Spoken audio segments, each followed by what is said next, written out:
রাতভর বৃষ্টিতে জলে ভাসছে শহর, রাস্তা কার্যত নদী। জলে থই থই আলিপুর থেকে পাটুলি, সল্টলেক থেকে বালিগঞ্জ কার্যত জলের তলায়। দ্বিতীয়াতে এই জলবন্দি কলকাতা, জলমগ্নে একাধিক পুজো মণ্ডপও। পুজোর আগেই চাপ বাড়ছে উদ্যোক্তাদের। পিয়ারলেস হাসপাতালের ছবি আপনাদের সামনে রাখছি। কিছুক্ষণ আগেও এই ছবি ধরা পড়ে পিয়ারলেস হাসপাতালে। সেখানে জল ঢুকছে, জল ধইতে এবং একই সঙ্গে রীতিমতো জল ঢুকছে হাসপাতালে। এই ছবি বুঝিয়ে দিচ্ছে যে কতটা সমস্যায় সেখানকার রোগীর পরিজন এবং যারা কাজ করছেন সেখানে।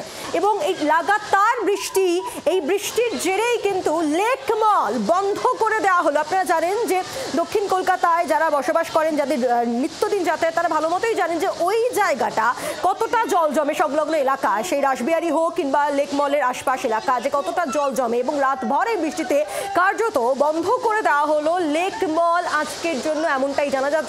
এ নিয়ে আরো আপডেট দিচ্ছেন আমাদের প্রতিনিধি শ্রেয়সী গঙ্গোপাধ্যায়ের প্রতিবেদনে নজর রাখবো।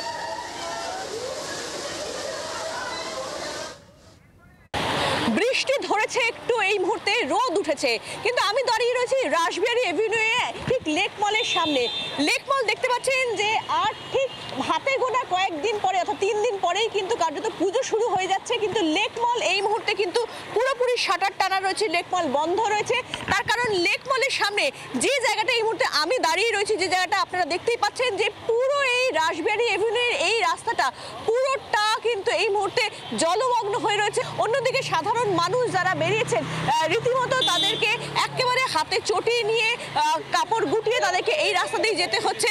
পুজো শুরু হওয়ার হাতে বাকি মাত্র 3 দিন, কিন্তু তার আগে এই মুহূর্তে যা পরিস্থিতি, তাতে লেক মল, সেই লেক মল কিন্তু এই মুহূর্তে পুরোপুরি শাটার টেনে বন্ধ করে দেওয়া হয়েছে। স্পষ্টত সেক্ষেত্রে তার মধ্যেও কয়েকজন উৎসাহী আজকে বাজার করতে এসেছিলেন, কিন্তু লেক মল বন্ধ থেকে তারা ফেরত যাচ্ছেন। জি 24 ঘন্টার জন্য ক্যামেরায় কমলের সঙ্গে শ্রেয়সী, কলকাতা। বাংলার আওয়াজ, বাঙালির আবেগ, জি 24 ঘন্টা।